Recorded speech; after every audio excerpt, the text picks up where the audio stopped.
हाँ जी, ध्यान से सुनिए। हाँ, पहले तो मेरा क्वेश्चन था कि पेड़ पौधे संवेदनशील होते हैं। हाँ। और उन्हें जो एहसास होता है ध्वनियों का, तो वो क्लियर हो गया तो कि वो पता चला कि पेड़ पौधे संवेदनशील होते हैं। संवेदनशीलता का मतलब क्या हुआ? संवेदनशीलता का मतलब ये हुआ कि अपने आसपास होने वाले भौतिक परिवर्तनों को पहचान पाना।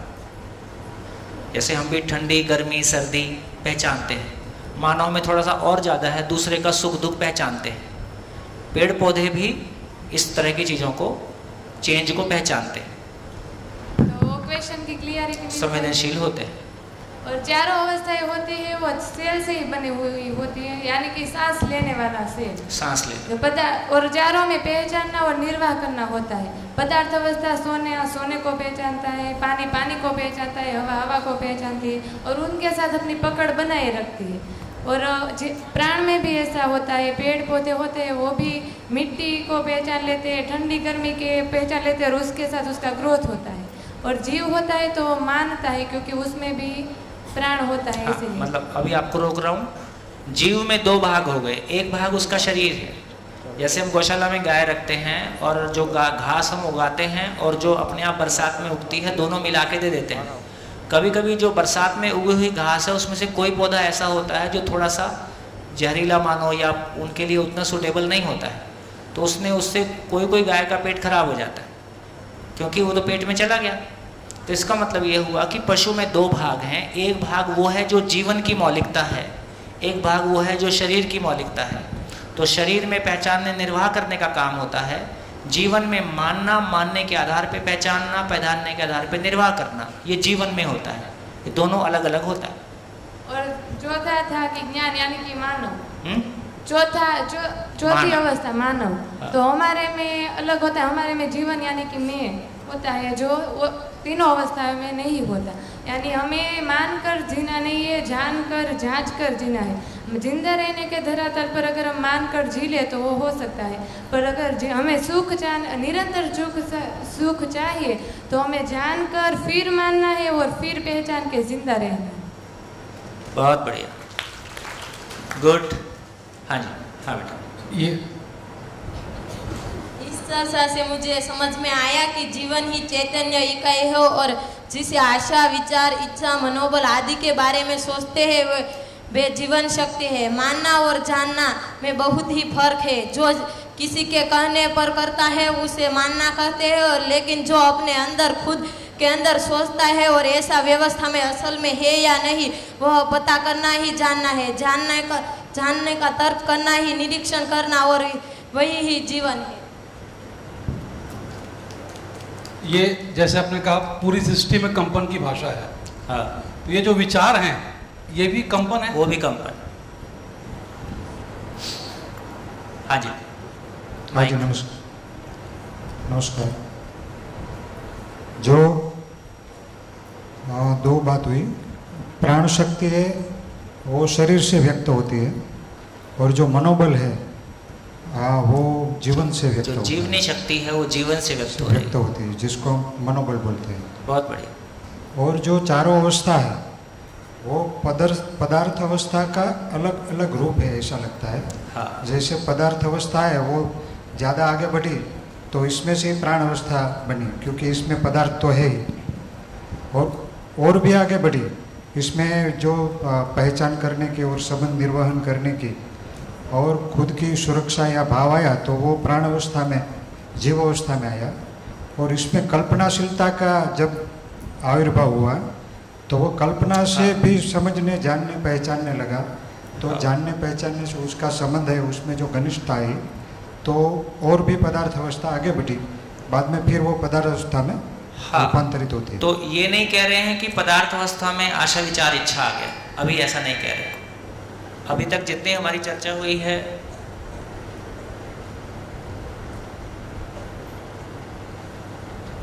नमस्कार, अभी जितनी हमारी चर्चा हुई है उसमें हम ये क्लैरिटी लेके चल रहे हैं कि जड़ संसार जिसको हम कह रहे हैं वो 108 परमाणुओं का फैला हुआ संसार है, और जड़ संसार से प्राण संसार कुल मिला के एटम और मॉलिक्यूल में ही सांस लेने की कोई क्रिया पैदा हो गई, जिसकी वजह से कोशा या सेल फॉर्मेशन हो गया।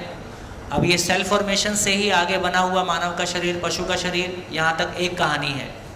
अब दूसरी कहानी शुरू होती है कि ये सोचने वाली इकाई भी एग्जिस्टेंस में है। तो सोचने वाली इकाई कहाँ से आ गई, इसकी चर्चा अभी हम नहीं कर रहे हैं, ठीक है।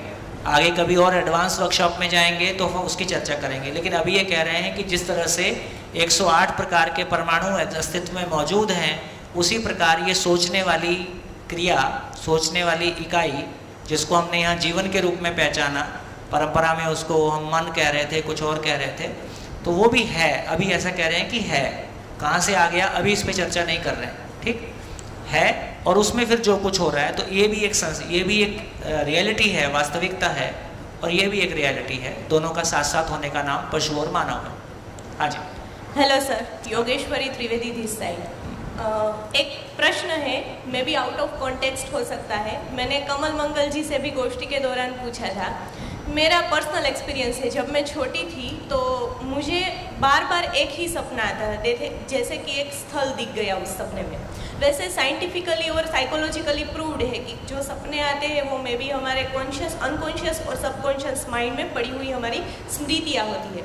मगर जिसका मेरे साथ लेना देना ही नहीं था, एक ऐसा मंदिर मुझे दिखता था, सेम सपना मुझे 2-3 बार आता, और फिर थोड़े दिन या थोड़े साल के बाद सेम उसी प्लेस पे मेरा जाना हो जाता। ये ऐसा इंसिडेंट मेरे साथ 2-3 बार हो चुका है कि कोई एक स्थल बार बार दिखता है और उस सपने में जो लोग दिखते हैं उसी के साथ मेरा वहाँ जाना हो जाता है। तो इसका होने का कारण क्या है वो अभी तक मैं समझ नहीं पाई हूँ सर। बढ़िया। देखिए, आपको क्या सपने दिखाई देंगे और क्या नहीं दिखाई देंगे उसका सूत्र है। व्यवहार में प्रमाणित ना होने वाली कल्पनाएं स्वप्न है। व्यवहार में प्रमाणित ना होने वाली कल्पनाएं स्वप्न है। क्या मतलब? जो व्यवहार में प्रमाणित हो गया वो सपना कभी नहीं आएगा। जैसे आपको ये सपना कभी आया कि मैं मेल हूं कि फीमेल हूं? ये सपना नहीं आएगा। आपको कभी ये सपना आया कि मैं गुजराती बोल सकता हूं कि नहीं बोल सकता हूं? ये सपना नहीं आएगा, क्योंकि आप गुजराती बोलते हैं, आपको पता है। इसका मतलब जिन चीज़ों के प्रति मेरी अपेक्षा है, मेरी कोई चाहत है, तो सपनों का संसार, अभी मैं टॉपिक से हट रहा हूँ लेकिन केवल 1 मिनट के लिए। सपनों के संसार का मतलब है कि उसमें पास्ट की कोई मेमोरीज हैं, वो भी हो सकता है, फ्यूचर के कोई संकेत हैं, वो भी हो सकता है, ठीक है। और हमारी रोज़मर्रा की ज़िंदगी जो हम जी रहे हैं, उसमें से जो चीज़ें व्यवहार में नहीं आई हैं, जो इच्छाएं हमारी पूरी नहीं हुई हैं, वो होना चाहती हैं, उसका भी कोई कंटेंट हो सकता है। इसका मूल कारण क्या है? इसका मूल कारण है, देखो, धरती के सभी मानव में प्रेरणा का स्रोत बिल्ट इन मैकेनिज्म है। हर मानव में वो बिल्ट इन है। क्या मतलब? हर मानव जितने सुख के साथ जी रहा होता है, उससे अधिक सुख की कामना के साथ होता है। हर मानव जितने सुख के साथ जी रहा होता है, उससे अधिक सुख की कामना के साथ होता है। ये उसका ड्राइविंग फोर्स है। तो हमको, आदमी को आगे बढ़ाने के लिए अलग से कोई चीज़ उसमें लगानी है, ऐसा नहीं है। उसके भीतर जो अधिक सुख के जीने की कामना है, तो सुख की क्लैरिटी हो जाए, अधिक सुख के जीने के लिए क्लैरिटी हो जाए, तो हर व्यक्ति आगे बढ़ेगा ही। अभी जो पूरा हमारा मैनेजमेंटल साइंस है, अभी जो पूरा हमारा एडमिनिस्ट्रेशन का तरीका है, वो मानव की मौलिक प्रवृत्ति से अलग है, विरोध में है। कैसे? अभी हम आदमी को भय से नियंत्रित करते हैं। आदमी भय से नियंत्रित होगा कि वो स्वानुशासित होना चाहेगा, है ना। हमारे अपने घर के बच्चे भय से नियंत्रित होते हैं क्या? हम आदमी को लालच से नियंत्रित करना चाहते हैं, मानव को भय से नियंत्रित करना चाहते हैं, लालच से नियंत्रित करना चाहते हैं, आस्था से नियंत्रित करना चाहते हैं। भय, प्रलोभन और आस्था तीनों ही क्या मानव को नियंत्रित करने में पूरी तरह से सफल हो पाए हैं? भय, प्रलोभन, आस्था के आधार पर क्या मैं अपने भाव और विचार को नियंत्रित कर पाता हूं? भाई, मेरे को ऐसे विचार आते हैं जिनको आने से मुझको खराब लगता है। मुझको ऐसी कल्पनाएं आती हैं, भूतकाल की पीड़ा, वर्तमान से विरोध, भविष्य की चिंता की सारी कल्पनाएं आती हैं। क्या मैं किसी आस्था को लगा के उसको पूरी तरह से कंट्रोल कर पाता हूं? तो ये पता चलता है कि जब मैं स्वयं को, भय से आदमी एक लेवल तक कंट्रोल होता है, एक लेवल के बाद में फट पड़ता है। कोरोना मास्क लगाओ, 2 गज की दूरी बनाओ, एक समय के बाद हम तंग आ गए, अब जो होएगा देखा जाएगा। तो एक समय तक भय से हम नियंत्रित होते हैं, एक समय के बाद वो भय वैसा नियंत्रण नहीं कर पाता है जैसा वो शुरू में कर पा रहा था। माँ बाप का डर बच्चों में एक लेवल तक काम करता है, टीचर का डर एक लेवल तक काम करता है, एक लेवल के बाद कोई दिन वो खड़ा ही हो जाता है, क्या करोगे, मारोगे ही ना, लो मार लो, अब क्या करोगे, खत्म हो गया गेम। तो इसका मतलब ये हुआ कि भय से, प्रलोभन से, आस्था से मानव को नियंत्रित कर पाना उसकी प्रकृति के अनुकूल नहीं है। एक मानव अपने आप में स्वनियंत्रित होना ही चाहता है, वो जितने सुख के साथ जी रहा होता है उससे अधिक सुख के साथ जीना ही चाहता है। दूसरा, इसको पूरा करने के लिए हर मानव में अनुमान क्षमता है। अनुमान क्षमता गुजराती में क्या बोलते हैं, अनुमान ही बोलते हैं। तो मैं जितने सुख के साथ जी रहा हूँ उससे अधिक सुख के साथ जीना चाहता हूँ, और जितने सुख के साथ जी रहा हूँ उससे अधिक में जीने के लिए क्या करूँ, तो मेरे पास अनुमान क्षमता है। क्या करने से ऐसा हो जाएगा, क्या करने से ऐसा हो जाएगा, को क्या करने से ऐसा हो जाएगा, उसमें सपने भी एक चीज है। वो सपने के रूप में खिड़की से आता रहता है।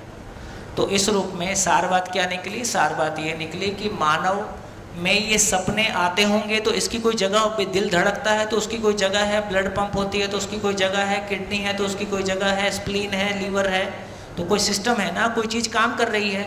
यदि ये सोचने की मशीन भी तो कहीं होगी, ये भाव कहीं तो पैदा होता होगा, तो सोचने की मशीन भी कहीं होगी, ये भाव कहीं पैदा होता होगा। जब तक ये सोचने की मशीन और भाव की मशीन का मैं पूरा टेक्नीशियन नहीं हो जाता, उसका मैं पूरा अधिकारी नहीं हो जाता, तब तक मेरी जिंदगी ही मेरे लिए अजनबी है, मैं खुद के लिए अनजान हूं। और जब तक मैं खुद के प्रति अनजान हूं, मेरे को बाकी चीजों में रस नहीं आता है। एक बार मेरे को खुद में रस आ जाए तो मेरे को बाकी चीजों में भी रस आता है।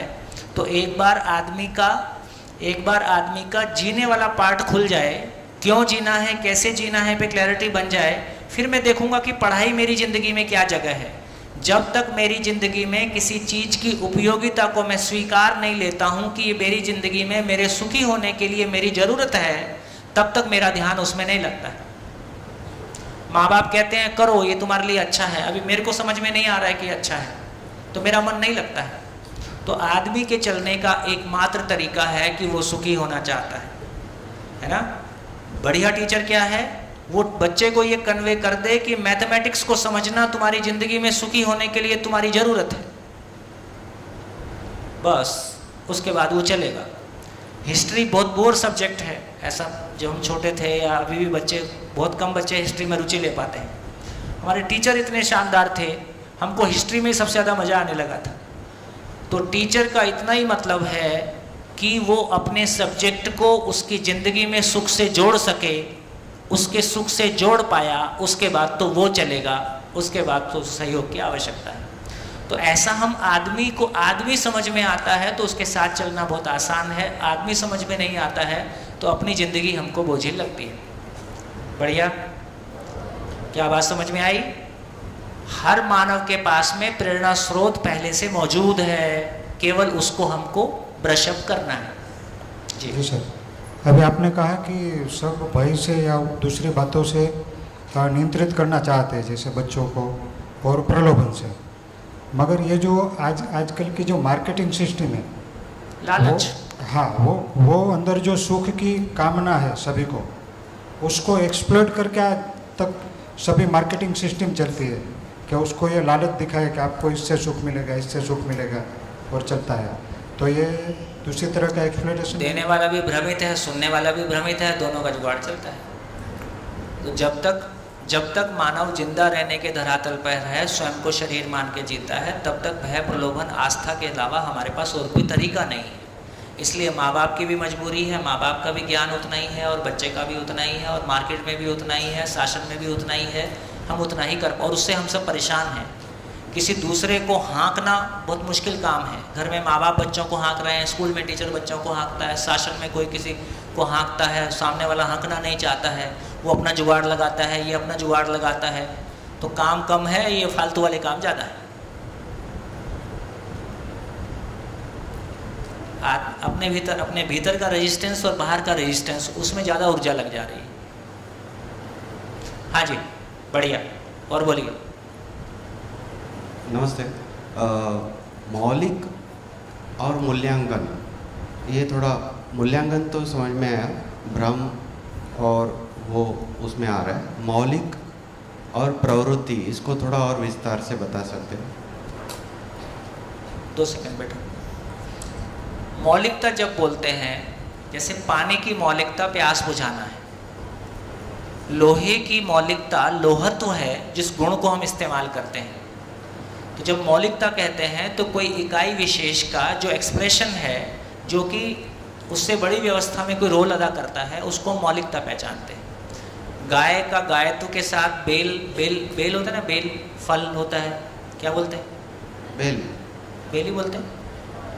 वो पत्थर जैसा रहता है, गर्मी में बेल पत्थर बोलते हैं हिंदी में, मेरे को नहीं पता गुजराती में क्या बोलते हैं। तो खैर, नीम का नीमत्व, नीम का अपना एक गुण है। तो हर इकाई का जो उसका गुण है, गुण क्या चीज है? गुण किसको बोलते हैं? एक इकाई का दूसरी इकाई पे जो प्रभाव पड़ता है, इसका नाम गुण है। एक इकाई का दूसरी इकाई पे जो प्रभाव पड़ता है, इसका नाम गुण है। तो इसका मतलब है कि लोहे का जो प्रभाव है, उसको हम उसकी मौलिकता के रूप में पहचानते हैं, उसको हम यूज करके फिर आगे की बात करते हैं। नीम का जो प्रभाव है, उसको नीम की मौलिकता के रूप में पहचानते हैं, उसको हम इस्तेमाल करते हैं। मानव की मौलिकता है, जब तक मानव नहीं समझता है तब तक उसकी कोई मौलिकता नहीं है, वो किसी के पीछे भी चल सकता है। लेकिन समझदार होने के बाद में मानव की भी, जैसे लोहे की निश्चित मौलिकता है, ऐसे मानव की भी निश्चित मौलिकता है। और हम भ्रमित रहें कि कुछ भी रहें, मानव से हमको कैसे आचरण की अपेक्षा है? एक मानव को दूसरे मानव से सही आचरण की अपेक्षा है कि गलत आचरण की अपेक्षा है? मेरे को भी अपने आप से सही आचरण की अपेक्षा है कि गलत आचरण की अपेक्षा है?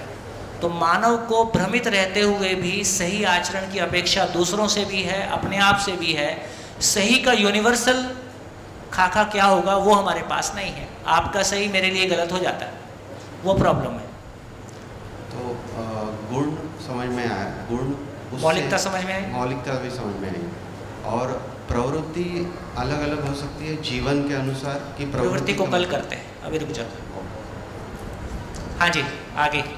हाँ बेटा। मेरा नाम रीटा है, मैं 12वीं कक्षा में पढ़ाई करती हूँ। पूरी चर्चा में मुझे क्या समझ में आया? थोड़ा माइक ऊपर। पूरी चर्चा में मुझे क्या समझ में आया? भाषा यानी कि जो भाव व्यक्त करे उसे भाषा। बहुत बढ़िया। भाषा क्या है? जो भाव को व्यक्त कर सके उसका नाम भाषा है। जीवन को हमने भारहीन एकाई और निरंतर सुख की कामना कहा है। जीवन को हमने भारहीन एकाई और निरंतर सुख की कामना। जीवन कोई ऐसी एंटिटी है जो अपने आप में भार मुक्त है और जिसमें निरंतर सुख की चाहना है। और 4 अवस्था है, उसमें अलग अलग है। पदार्थ अवस्था में पहचानना और निर्वाह करना, प्राण अवस्था में पहचानना और निर्वाह करना, और जीव में मानते हैं, फिर पहचानते हैं, फिर निर्वाह करते हैं। और ज्ञान में मनुष्य मानव है, वो पहले जानते हैं, फिर मानते हैं, फिर पहचानते हैं और फिर। गुड, बढ़िया। आगे चलें, आगे चलते। तो देखिए अब तक, हाँ बेटा बोलो बोलो। नमस्ते सर, एक क्वेश्चन है। हाँ, क्वेश्चन है, ऐसा बोले। हाँ, उस दीदी ने जो कहा कि पेड़ संवेदनशील है, तो पेड़ को जब हम काटते हैं तो उससे दर्द होता है?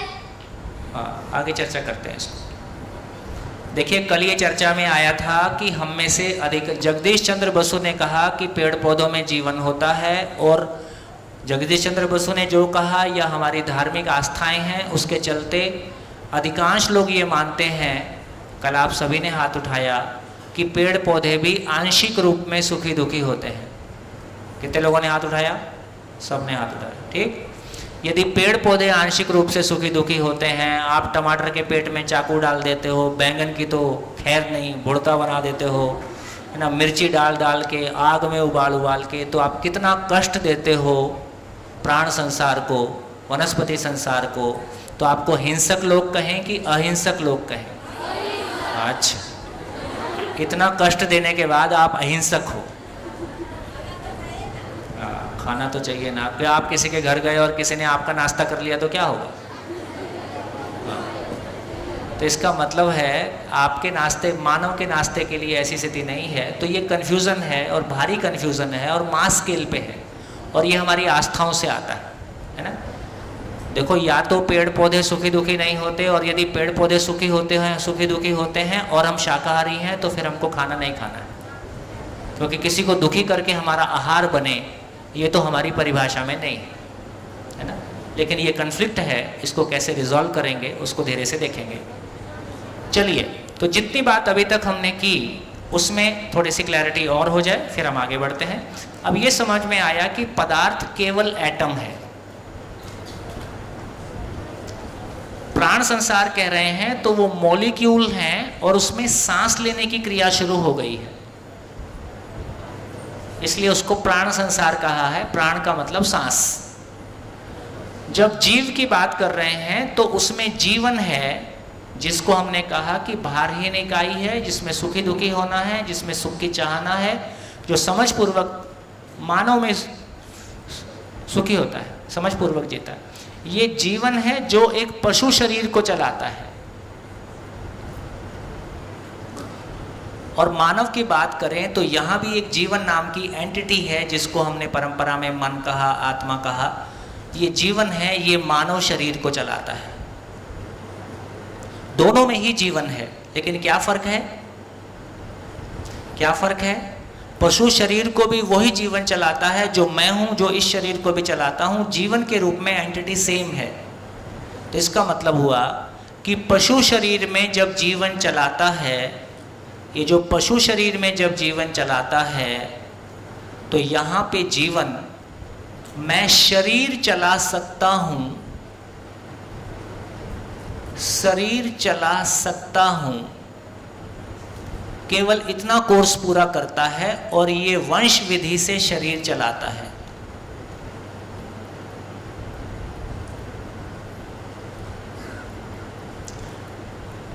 पशु शरीर को चलाता हुआ जीवन, उस जीवन में वो सारी संभावनाएं हैं जो एक बहुत जागृत किसी महापुरुष में हो सकती हैं, है ना। जीवन के रूप में उतनी ही है, लेकिन अपने विकास के निम्न स्तरों पर, अपने इवोल्यूशन के प्राइमरी फेज में मैं शरीर चला सकता हूं, केवल इतनी ही यात्रा पूरी करता है। इस क्रम में मैं शरीर चला सकता हूं, इतनी ही यात्रा पूरी करता है, तो वहां पे वो जीवन शरीर को चला रहा है, पशु शरीर को चला रहा है।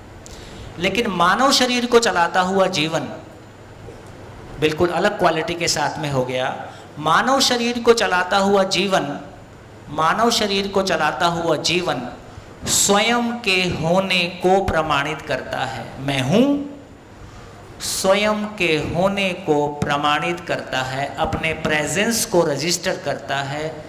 और स्वयं का मतलब है जीवन की मौलिकता है कि उसमें समझने की असीम क्षमता है।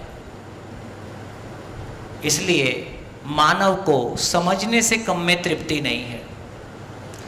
घर बैठे भोजन और गाड़ी और बंगला सब उपलब्ध करा दें और आपको कोई काम नहीं करना है। कोरोना काल में हमने देखा कि ये 4 दिन ठीक लगता है, तो काम करना बहुत आसान है, खाली रहना ज़्यादा मुश्किल काम है। इससे हमारी ये क्लैरिटी बनी कि जीवन को समझने से कम में तृप्ति नहीं है, जीवन को जानने से कम में तृप्ति नहीं है। जानना जीवन की मौलिकता है, जानना ही जीना है ना। और जीने का मतलब न्यायपूर्वक जीना है। इससे कम में मानव को तृप्ति नहीं है। केवल खा पी के निकल लेगा, इसमें मानव को तृप्ति नहीं है। तो देखो, यहाँ से हमको ये भी समझ में आता है कि यदि पशु में देखेंगे, यदि पशुओं में देखेंगे और मानव में देखेंगे,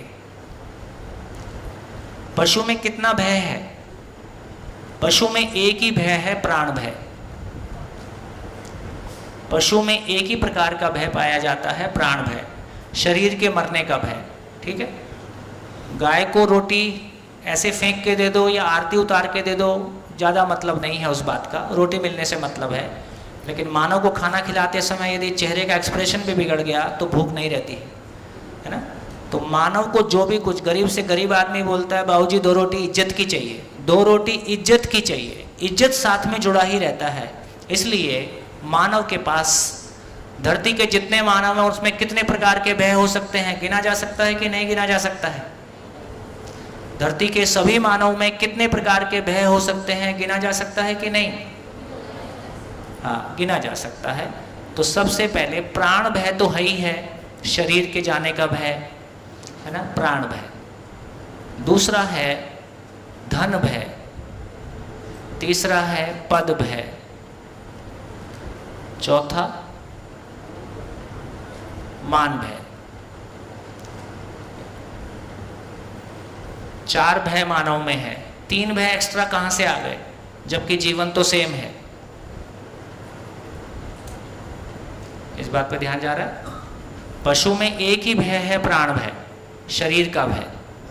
मानव में 3 एक्स्ट्रा आ गए, पद, धन और मान। मान मतलब सम्मान है ना, मेरी फैमिली के साथ मेरा खुद का जो सम्मान है। क्यों 3 कहां से आ गए? कहां से आ गए? पशु शरीर को चलाता हुआ जीवन मैं शरीर चला सकता हूं इतना ही कोर्स पूरा करता है, और वंश विधि से शेर शरीर को चलाता हुआ जीवन शेर के स्वरूप में हो जाता है, बकरी शरीर को चलाता हुआ जीवन बकरी के स्वरूप में हो जाता है, हाथी शरीर को चलाता हुआ हाथी के स्वरूप में हो जाता है। वहां जीवन की मौलिकता व्यक्त होती है कि शरीर की मौलिकता व्यक्त होती है? तो वंश विधि में शरीर की मौलिकता व्यक्त होती है, जीवन की मौलिकता वहां छुपा हुआ है। जब मानव शरीर को व्यक्ति चलाता है तो शरीर गोरा हो, काला हो, मेल हो, फीमेल हो, अफ्रीकन हो, इंडियन हो, लेकिन सभी मानव के लिए सम्मान महत्वपूर्ण है कि नहीं? तो सभी मानव के लिए सम्मान और पहचान उसकी मौलिकता है। तो सम्मान और पहचान के चलते ये 3 भय जीवन अपने होने को व्यक्त करता है। उसके होने को व्यक्त करने के क्रम में जब भी धन को भी हमने सम्मान से जोड़ लिया है, पद को भी सम्मान से जोड़ लिया है, मान तो सम्मान से जुड़ा ही है, ये जीवन के होने की मौलिकता को व्यक्त करने की वजह से 3 भय और जुड़ गए। तो धरती के सभी लोगों में 4 भय पाए जाते हैं, 5वां भय कोई होता नहीं।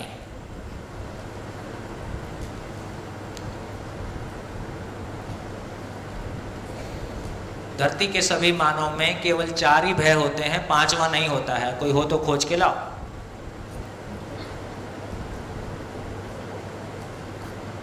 हर चीज को इतना सटीक कहा जा सकता है तो उसका अध्ययन क्लासरूम में हो सकता है। तो इस बात की खुशी, इस बात की मौलिकता ये हुई, यदि फिजिक्स, केमिस्ट्री और साइंस को हम क्लासरूम में पढ़ सकते हैं क्योंकि उसमें निश्चितता है, क्योंकि उसका ऑब्जेक्टिव अध्ययन हो सकता है, तो इस अनुसंधान की ये खूबसूरती है कि जिंदगी को भी क्लासरूम में लाया जा सकता है। यूनिवर्सल और लॉजिकल ग्राउंड्स पे और प्रैक्टिसेबल ग्राउंड्स पे सारी चीज़ों के बारे में बात की जा सकती है। ये खुशी की बात है कि ज़िंदगी को क्लासरूम में लाया जा सकता है। बढ़िया। तो एक शिविर चल रहा था तो मैंने कहा कि 4 भय होते हैं, 5वां नहीं होता है। तो किसी ने कहा कि ये पत्नी भय किस में आएगा?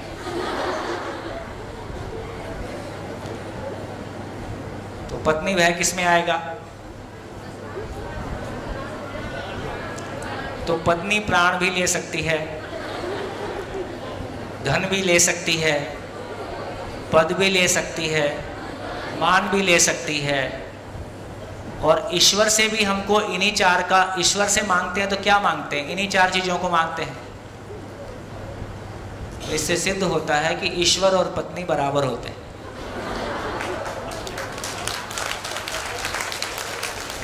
तो पहले ऐसे ही बोल रहे थे पति परमेश्वर होता है, अभी पता चला पत्नी परमेश्वर होती है। आइए सर, अपना मानव शरीर है, वो जीवन जो है मानव शरीर चलाता है, वो जीवन जब ऐसा होता है कि पशु शरीर चलाने लगे, पशु शरीर चलाने लगे, मानव चलाने के बाद, मानव शरीर चलाने के बाद क्या पशु शरीर चला सकता है? ऐसा पूछ रहे? हाँ। और जो चला सकता है तो उसकी कल्पना शक्ति का क्या होता है? हाँ, मतलब देखिए, जैसे बहुत सिंपल क्वेश्चन है, इस हॉल में बैठे लोगों में से कितने लोग इस शरीर यात्रा के बाद पशु शरीर चलाना चाहेंगे? कितने लोग चाहेंगे? कोई नहीं। इसका मतलब है कि बहुत निम्न स्तर पर जीने वाला व्यक्ति, बहुत ही निम्न स्तर पर जीने वाले व्यक्तियों में से किसी के लिए संभावना होती है कि किसी प्रतिक्रियावश, है ना, या किसी अभाव की पीड़ावश कोई इस तरह से स्वीकार्य सामान्यतः नहीं होता है। मानव शरीर चलाने के बाद फिर मानव शरीर ही चलाएगा, उससे नीचे जाता नहीं, लेकिन रास्ता खुला है। यदि किसी के भीतर वो प्रतिक्रिया आ गई है तो उसमें कल्पनाशीलता पहले से भी बहुत मिनिमम लेवल पे इवॉल्व रहता है। और वंश विधि की वो महिमा है कि वहाँ शरीर प्रकट होता है, जीवन प्रकट नहीं होगा, तो उतनी ही कल्पनाशीलता में से उतना विचार भाग व्यक्त होता है जितना उस वंश विधि में शरीर को बनाए रखने के लिए जरूरी होता है। हाँ जी, ये जो फोबियाज एक्सप्लेन किए गए हैं साइकोलॉजी में हो सकता है, fear of open spaces, fear of close spaces, कोई चीज़ को खाने, तो वो सारा प्राणभय में आएगा कि रख के देख लीजिए, कोई प्राण में आएगा, कोई मान में आएगा। और दूसरा सवाल ये था कि प्रजातियां जो लुप्त हो जाती है, प्राण में हो या जीव में हो, उसका कारण क्या होता है? और मानव में भी एक ही है सुख की तलाश, लेकिन मानव में भी जैसे अफ्रीकन, निएंडरथल, कॉकेशियन, ये जो मानव नज़र आते हैं उसके स्ट्रक्चर में, उसका क्या रीज़न है होता है? चलिए, मेरे को लगता है कि पहले मानव है उससे निपटते हैं, बाद में उनको देखते हैं, है ना, फिर वो टॉपिक फैल जाएगा। हाँ जी सर। हाँ, एक क्वेश्चन था कि जैसे पिछले 100 साल में पॉपुलेशन बहुत बड़ी है, मतलब कंपाउंडिंग हुआ है। जैसे कि पहले 1 बिलियन था, तो सीधे 100 वर्ष में 1 बिलियन से 7 बिलियन हो गई है पॉपुलेशन। तो ये जीवन कभी कम होता है। और आपने वो भी कहा कि मानव में जो जीवन होता है वो पशु में नहीं आता, और पशु में भी पॉपुलेशन कम ज़्यादा होती है, तो कभी कमी पड़ती है जीवन की। देखो, एक तो बहुत सारे मानवों को देख के लगता है कि अभी फिलहाल में इधर से आया है। दूसरा वो जिस बारे में आप बात कर रहे हो वो नेचर की व्यवस्था है। जैसे हम एक रेशो देखें, जितने पेड़ पौधे हैं उनकी तुलना में हवा, मिट्टी, पानी, प्रकाश कितना ज़्यादा है, कितना रेशो होगा, है ना, मेनी फोल्ड्स है। इसका मतलब है कि जितने पशु पक्षी हैं उनकी तुलना में फॉरेस्ट और हवा, मिट्टी, पानी, प्रकाश कितना ज़्यादा है, बहुत ज़्यादा है। इससे ये समझ में आया कि नेचर की जो इकोनॉमी है वो इकोनॉमी ऑफ एबंडेंस है, प्रचुरता की इकोनॉमी है। जितनी किसी चीज़ की आवश्यकता है उससे बहुत ज़्यादा वो चीज़ उपलब्ध है। आवश्यकता है सही अर्थों में। ऐसे हमारी हवा की जितनी आवश्यकता है, प्रकाश की जितनी आवश्यकता है, सारी बातों को देखेंगे, है ना, नेचर में भी देखेंगे तो मानव को लोहे की आवश्यकता बहुत ज़्यादा है, गोल्ड की आवश्यकता बहुत कम है। तो उसी रेशो में वो चीज़ें नेचर में भी उपलब्ध हैं। तो इस पूरी कायनात को देखेंगे तो ये अपने आप में पूर्ण है, उसमें जो कुछ भी है वो किसी बिल्कुल व्यवस्थित स्वरूप में है। इसका मतलब है जितने जीवन की आवश्यकता एंटिटी के रूप में, जितने जीवन की आवश्यकता किसी प्लैनेट पे है, अब ये तो समझ में आता ही है, यदि जीवन कम होंगे और गर्भ ज़्यादा उपलब्ध हो जाएंगे तो अबॉर्ट होना शुरू हो जाएगा। इससे ये समझ में आता है कि जितनी आवश्यकता किसी प्लैनेट पे पशु और मानव मिला के है उससे कहीं ज़्यादा जीवन उपलब्ध रहता ही है। मतलब उससे ये इस हिसाब किताब लगाने से हमको ये समझ में आया। तो हमको ये चिंता करने की आवश्यकता नहीं है कि शरीर, गर्भ, पॉपुलेशन बढ़ती जा रही है तो जीवन कहाँ से आएगा। तो जीवन बहुत ज़्यादा होता ही है, धीरे धीरे उस तरफ जाएंगे तो उस संसार को, जितना हमको भौतिक संसार दिखाई देता है संख्या के रूप में, उससे कहीं ज़्यादा वो सूक्ष्म संसार है जिसको हम नहीं पहचानते। और सर एक और क्वेश्चन था कि कोई जीवन को पहले कोई एनिमल में जीवन लेना जरूरी है मानव के आने से पहले? समझा नहीं। मतलब आपने कहा कि जीवन पहले से है, जीवन है, हाँ, तो मतलब इतने सारे अगर जीवन है, अबंडेंस में है, तो शायद कोई ऐसा जीवन भी हो सकता है जो एक एक्सपीरियंस ना कर पाए हो, कोई पशु में या फिर कोई मानव में, ऐसा पॉसिबल है? हाँ, तो वही तो पहले पशु में आना फिर मानव में। हाँ, मतलब उधर देखो क्या है, हम चले गए टाइम के कैलकुलेशन में। टाइम का कैलकुलेशन शरीर के साथ काम करता है। जैसे हम लोग जब बड़े हो जाते हैं, अचानक कोई दिन कोई अंकल बोल देता है तो अच्छा मैं अंकल हो गया, तो मैं अंकल लगने लगा हूँ ये मेरे को पता नहीं चलता है। मैं जिस स्कूल से 12th किया हूँ, स्कूल के बाजू से निकलता हूँ तो मेरे को लगता है कल की ही बात है। जब हम खुश होते हैं तो हमको टाइम का पता ही नहीं चलता है। इसका मतलब टाइम का कैलकुलेशन जीवन में नहीं है, क्योंकि वो अपने आप में एक अमर रियलिटी है, कंटिन्यूअस एंटिटी है। तो जहाँ समय का कैलकुलेशन नहीं है तो जीवन भी, आज भी, सशरीर भी, जिंदा रहते हुए भी मैं टाइम कैसे कैलकुलेट करता हूँ? यदि आप एसी चला के और बंद कमरे में सोए हुए हैं तो आपको नहीं पता चलता है कि क्या टाइम हो रहा है। हाँ, लाइट, सुबह सूरज आना दिखना शुरू हो गया, अच्छा सुबह हो गई है। तो जीवन में टाइम का कैलकुलेशन नहीं है, वो बदलती हुई भौतिक परिस्थितियों को देख के टाइम कैलकुलेट करता है। जो बच्चे हमारी गोदी में खेले थे वो जवान हो गए हैं, इसका मतलब हमारी उम्र इतनी बढ़ गई है। जब हम अपने खेत गांव में रहते हैं, ना हमको मंडे का पता चलता है ना संडे का पता चलता है।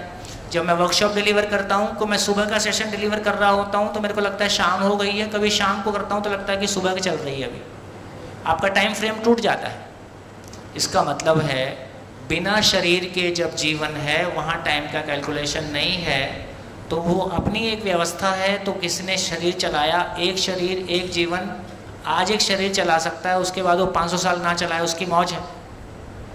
ठीक है, तो जिस तरह का टाइम का कैलकुलेशन हमको सशरीर दिखाई देता है, उधर की दुनिया में वैसा काम नहीं करता है। उसके ग्लिम्स हमको सशरीर भी मिलते हैं। जी हाँ जी।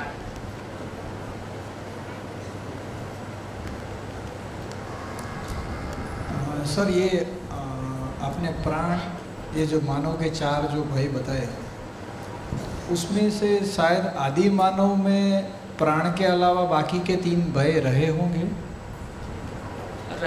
पर उसमें सूक्ष्म देखो, यदि देखेंगे कि धन और पद का, धन का राही होगा, धन का मतलब साधन, खाने को कहाँ से आएगा, ये सब राही होगा। पद का नहीं रहा होगा। धीरे से जैसे थोड़ा सा बड़ा तो कबीले का सरदार हो ही गया था, तो सभी कबीले का सरदार होना चाहेंगे, बाकी जो नहीं हो सकता है तो सूक्ष्म रूप में रहे, अभी ज़्यादा खुल के सामने आए। तो मतलब ये इवॉल्व होता होगा आगे, इवॉल्व होता ही। तो मतलब आगे जाके और भय ऐड होगा एवोल्यूशंस में मानव। नहीं समझेंगे तो और बढ़ेगा, बढ़ ही रहा है, और समझेंगे तो हैंडल हो जाएगा, वो भी दिख ही रहा है। हाँ जी, कल तक कम से कम ये तो पक्का था कि लड़का शादी करेगा तो लड़की से ही करेगा। अभी तो नया प्रकार का भय पैदा हो गया है, लड़का ही पकड़ के ले आया तो क्या करोगे? हाँ जी सर, मेरा प्रश्न ये है कि जब मैं पशु में मैं बन के आया, तब मतलब मेरी सार्थकता जीने में थी, सिर्फ जीने में थी, जिंदा रहने मतलब जीने के तरातल पे, मतलब जिंदा रहने में। अभी मैं मानव में मैं बन के आया हूँ, अभी मुझे जीना है, तो अभी मैं जी के चला जाऊँगा तो वो फिर मेरी मिनिमम रिक्वायरमेंट क्या होगी कि मैं वापस किसी में मतलब इन्वॉल्व हो जाऊँ। ये 6 फुट का शरीर चाहिए कि और कुछ चाहिए? सूत्र है, जो जिसके पास है वह उसको बांटता है। आपको जीना आ गया तो जीने को बांटोगे। हाँ। इस प्लेनेट पे बांटोगे। हाँ। लगेगा यहाँ काम पूरा हो गया तो अनंत प्लेनेट है। अच्छा, काम बहुत है, चिंता ना करो, बेरोजगारी नहीं आएगी। Thank you sir. के पहले हमने जितनी चर्चा की उससे हमारी ये क्लैरिटी बन गई कि मूल रूप में यदि मैं बिना जान के, तो मानना 2 प्रकार का हो गया। एक मानना वो है जो जानकर मानना है, और एक मानना वो है जो बिना जाने मानना है। तो बिना जाने मानना, इसका नाम आस्था है। जानकर मानना, इसका नाम विश्वास है। तो आस्था से विश्वास की यात्रा है। जिन चीज़ों को हमने बिना जाने मान रखा है, जैसे भाग्य है, प्रारब्ध है, ईश्वर है, आत्मा है ना, संबंध है, तो बहुत सारी ऐसी चीज़ें हमारी ज़िंदगी में जिसको हमने बिना जाने माना हुआ है ना। तो उसको सबको हम जान पाएँ, कम से कम जानना शुरू हो पाए, तो जानने के आधार पर मानने में भाव और विचार की स्थिरता आ जाती है। तो जितनी बातें हमने की हैं उसमें आगे बढ़ें तो अब हम ये चर्चा कर सकते हैं। ऐसे कुछ प्रश्न हमारे अभी और शेष हैं कि हम कैसे पहचानें। जैसे अभी ये क्लियर हुआ कि नहीं हुआ कि जीवन पेड़ पौधे को नहीं चलाता है, तो जब जगदीश चंद्र बसु कहते हैं कि पेड़ पौधों में जीवन होता है, तो इसका क्या मतलब है कि उसमें सेल मल्टीप्लिकेशन होता है, सांस लेने की क्रिया होती है और वो मल्टीप्लाई ग्रोथ होती है। लेकिन इसका ये मतलब नहीं है कि पेड़ पौधे सुखी दुखी होते हैं। देखो, समझने लायक बात यह है कि पूरी सृष्टि में सुखी दुखी होने वाली एकमात्र चीज जीवन है। कोशिका सुखी दुखी होती है, एटम सुखी दुखी होता है, दीवार सुखी दुखी होती है ना। तो दीवार सुखी दुखी नहीं होता है क्योंकि एटम सुखी दुखी नहीं होता है, मॉलिक्यूल सुखी दुखी नहीं होता है, और जो सेल है वो मॉलिक्यूल से मिलके बना है, इसलिए वो भी सुखी दुखी नहीं होता है। सुखी दुखी होने वाली एकमात्र चीज जीवन है, मैं हूँ, है ना, जीवन है। तो पेड़ पौधे को जीवन नहीं चला सकता है, या पेड़ पौधे में वो जीवन नाम की चीज, वो सोचने विचारने वाली चीज पेड़ पौधे में नहीं हो सकता है। इसको कैसे समझें? तो अभी हम ये चर्चा करते हैं कि हम कैसे पहचानें कि किस शरीर को जीवन चलाता है और किस शरीर को जीवन नहीं चला सकता। इसको हम कैसे पहचानें? तो देखिए, अभी तक हमने जितनी चर्चा की उससे हमारी ये क्लैरिटी बन गई कि यदि हम जीवन की बात करते हैं, जीवन का मतलब मैं, जीवन का मतलब अभी के लिए मन, जीवन का मतलब सेल्फ, है ना, ये जितने भी नाम हमारे पास हैं ये सब एक ही कैटेगरी में है। तो जीवन नाम की चीज का मिनिमम एक्सप्रेशन है कि उसमें मानने की क्रिया होती है। ये ध्यान में आ गया? जीवन में मानने की क्रिया होती है और जीवन में जीने की आशा होती है। मिनिमम जीने की आशा, ये दो चीजें जीवन में मिनिमम है ही। इसका मतलब यदि किसी शरीर को जीवन चलाता है तो उसमें हमको क्या क्या दिखाई देगा? तो जीवन में मानने की क्रिया है, जीवन में मानना होता है, बिना जाने मानना होता है। इसका मतलब है कि उसको कुछ सिखाया जा सकता है।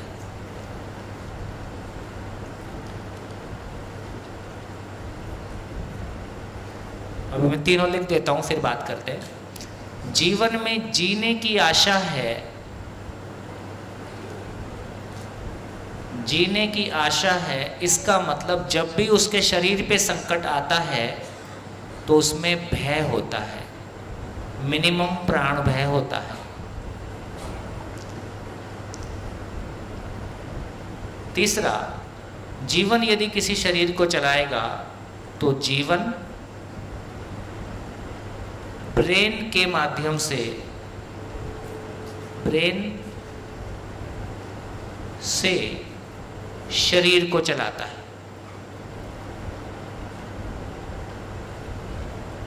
मतलब उसमें ब्रेन होना जरूरी है, ऐसा ब्रेन जो जीवन के संदेशों को शरीर तक पहुंचा सके और शरीर के संदेशों को जीवन तक पहुंचा सके। तीन बातें आपके सामने रखी। कैसे पहचाने कि किसी शरीर में वो जीवन जो मैं हूं वो दूसरे किसी शरीर में है कि नहीं है, उसको कैसे पहचाने? तो तीन बातें आपके सामने लिखी। मैं स्वयं जीवन हूं और अपने जीवन होने से मैंने पहचाना कि मुझ में मानने की क्रिया है, बिना जाने मैं मान लेता हूं, है ना। कितनी सारी चीजें हैं जो हमने बिना जाने मान रखी हैं, बहुत सारी चीजें हैं। तो इसका अर्थ यह हुआ, यदि मानने की क्रिया है तो दूसरे को कुछ सिखाया जा सकता है। तो यदि किसी इकाई को हम कुछ सिखा सकें, ट्रेन कर सकें, इसका मतलब वहां भी कोई जीवन नाम की एंटिटी है, क्योंकि एटम को मैं ट्रेन नहीं कर सकता। दूसरी बात, जीने की आशा है और उस पर संकट बनेगा तो वो भयभीत होगा। यदि वो भयभीत होता है, इसका मतलब वहां पे जीवन है। तीसरी बात, जीवन यदि किसी शरीर को चलाएगा तो ब्रेन के माध्यम से चलाएगा। ब्रेन क्या चीज है? शरीर की संदेशों को शरीर तक पहुंचा सके, और शरीर में कोई सूचना है, दर्द है, कोई भी सूचना है, उस तक मुझ तक पहुंचा सके। तो ब्रेन वो चीज है जो जीवन और शरीर के बीच में आदान प्रदान के लिए मैकेनिज्म है। अब एक एक करके देखते हैं। क्या पत्थर को कुछ सिखाया जा सकता है? नहीं सिखाया जा सकता। क्या पत्थर भयभीत होता है? नहीं होता। क्या पत्थर में ब्रेन है? नहीं होता। चलो एक गया। तो पत्थर जैसी किसी चीज में, वो हमको पहले से भी पता है, लेकिन हमने तीनों चीजों को अप्लाई करके देखा तो पता चला कि ये नहीं हो सकता। अब वनस्पति संसार पे आते हैं। क्या वनस्पति संसार को कुछ सिखाया जा सकता है? नहीं, रामलाल आएगा तो एक टहनी मार देना, ऐसा हम नहीं सिखा सकते। तो किसी भी पेड़ पौधे को हम कुछ सिखा दें, ये हमारा पालतू पेड़ है। पालतू क्या चीज है? हम पालतू उन्हीं चीजों को बना पाए जिसमें कोई जीवन था, है ना? पालतू हम उन्हीं चीजों को बना पाए, इसका मतलब है उसको हम कुछ सिखा पाए। तो इसका अर्थ है पेड़ पौधे में जीवन, ब्रेन होता है? पेड़ पौधे में ब्रेन भी नहीं, वहाँ बीज होता है, और बीज में वो सारी सूचनाएं होती हैं। इससे पता चला कि पेड़ पौधे में ना तो ब्रेन है, ना भयभीत होना है, ना जीने की आशा है। तो इसका अर्थ है कि पेड़ पौधे को कोई जीवन, वो जीवन जो मैं हूँ, जिसमें सोचने समझने की ताकत है, जो सुखी दुखी होता है, ऐसा कोई चीज़ पेड़ पौधे को नहीं चला सकता, उसकी आवश्यकता भी नहीं है। तो पेड़ पौधे सुखी दुखी नहीं होते हैं, इसलिए आप खाना खा सकते हैं। देखिए कितना बड़ा भ्रम है। मैं साउथ की स्टेट्स को छोड़ दीजिए, नॉर्थ ईस्ट, उत्तर भारत, मध्य भारत और पश्चिम भारत, इतना मेरा घूमा हुआ है, और कहीं भी जाते हैं तो 8 दिन रहते ही हैं, यही करते हैं। किसी भी सभा से पूछ के देखता हूँ, मैक्सिमम लोग ये मानते हैं कि पेड़ पौधे आंशिक रूप से सुखी दुखी होते हैं, इसलिए, है ना? और फिर हम उनको मार के खा भी लेते हैं, और फिर हम अहिंसक भी हैं और शाकाहारी भी हैं। मतलब हम जो कुछ हम कर रहे हैं बहुत सोच समझ के नहीं कर रहे हैं। इसलिए मैं कहता हूँ कि हमारी विचार की ताकत का प्रयोग हमने 4 पैसे कमाने में किया है, उससे घर बनाने में किया है, सोफा सेट बनाने में किया है, और खाने पीने में किया है, और कपड़े में किया है। बहुत संसार के बारे में बहुत गहराई से सोचें, जिंदगी के बारे में बहुत गहराई से सोचें। सोचा भी होगा, लेकिन जिंदगी में ऐसा कुछ बहुत दिखाई देता नहीं। तो इससे हमारा एक ध्यान चला गया कि पेड़ पौधे, जब जगदीश चंद्र बसु कहते हैं पेड़ पौधों में जीवन होता है, तो उसका मतलब ग्रोथ है, रेस्पिरेशन है। रेस्पिरेशन, ग्रोथ है, और संवेदनशीलता है। वो ठंडी गर्मी को पहचानता है, ध्वनि को पहचानता है, संगीत को भी पहचान सकता है, कोई खास बात नहीं। बढ़िया, एक बात पूरी हो गई। अब आगे चलते हैं। अब और आगे ध्यान देने की बात यह है कि देखो, हमने अभी यदि साइंस में हम उसको देखते हैं, जो कैटेगराइजेशन है वो वर्टिब्रा के आधार पर है, वो शरीर के आधार पर है। लेकिन अभी हमको समझ में आता है जीवन है, ये सच्चाई है। एक और क्या क्वेश्चन उठता है यहाँ? साइंस में हम सारी चीज को लिविंग एंड नॉन लिविंग के रूप में देखते हैं, निर्जीव और सजीव। निर्जीव मतलब पदार्थ अवस्था, सजीव मतलब, अब सब सजीव बोलते हैं तो साइंस के लिए पेड़ पौधे, पशु पक्षी और मानव एक ही टाइप की चीज है, केवल शरीर की रचना में अंतर है। लेकिन अब हमारा ध्यान जाता है कि पेड़ पौधे केवल मॉलिक्यूल्स हैं, वहां जीवन नाम की कोई चीज नहीं है, सुखी दुखी होने वाली कोई चीज नहीं है। पशु में सुखी दुखी होने वाली चीज है, लेकिन वहां कल्पनाशीलता नहीं है। मानव में, जीवन में सुखी दुखी होने वाली चीज तो है ही है, साथ में कल्पनाशीलता भी है। तो साइंस में जब हम शरीर का अध्ययन करते हैं, एनाटॉमी पढ़ते हैं, तो शरीर का अध्ययन करने से क्या आदमी का आचरण समझ में आएगा? शरीर का अध्ययन करने से क्या आदमी का आचरण समझ में आएगा? हमको शरीर के साथ जीना है कि आचरण के साथ जीना है? आचरण शरीर में है कि जीवन में है? इसलिए हमने जो कुछ भी अभी तक हम साइंस के नाम पे पढ़ते हैं उसमें हमको आदमी समझ नहीं आ रहा है ना? तो इससे ये समझ में आया कि अब विज्ञान में भी अभी हम जो पढ़ रहे हैं उसमें मानव का अध्ययन नहीं है, जीवन की पहचान नहीं है। जीवन की पहचान नहीं है तो उसके आचरण की पहचान नहीं है। आचरण की पहचान नहीं है तो आदमी के साथ जीना नहीं हो सकता है ना? आदमी के शरीर में 207 हड्डियां हैं ऐसा बोलते हैं, तो हड्डियों के साथ तो जीना नहीं होता है। जीना तो भाव और विचार के साथ होता है। शरीर में भाव और विचार नहीं है, भाव और विचार की जगह जीवन है। तो ये हमको पता चला। अब आगे बढ़ते हैं। फिर हमको ये भी ध्यान देना होगा कि जैसे मच्छर है, मक्खी है, मच्छर और मक्खी शरीर को जीवन चलाता है क्या? मच्छर और मक्खी शरीर को जीवन चलाता है क्या? तो अब इस पे ध्यान देते हैं तो फिर हमको ध्यान देना पड़ेगा क्या, अब फिर तीनों कंडीशन लगाते हैं। क्या मच्छर को कुछ सिखा सकते हैं? ये हमारे पालतू मच्छर हैं और गेस्ट आए तो मच्छर छोड़ दिए, तो इसका मतलब मच्छर को हम कुछ सिखा नहीं सकते हैं। ये हमको ध्यान में आ गया। मच्छर में विकसित मस्तिष्क है, वो मस्तिष्क जो जीवन के क्रियाकलाप को पहचान सके। मच्छर में जीने की आशा है। मच्छर भयभीत होता है कि नहीं होता है? कितने लोगों को लगता है कि मच्छर भयभीत होता है? हाथ उठाओ। मैंने कहा ना अभी नहीं सोचा है कुछ। अरे मच्छर भयभीत होता है कि मच्छर प्रभावित होता है? जैसे कुत्ते का भयभीत होना और मच्छर का भयभीत होना दोनों में फर्क दिखाई देता है कि नहीं?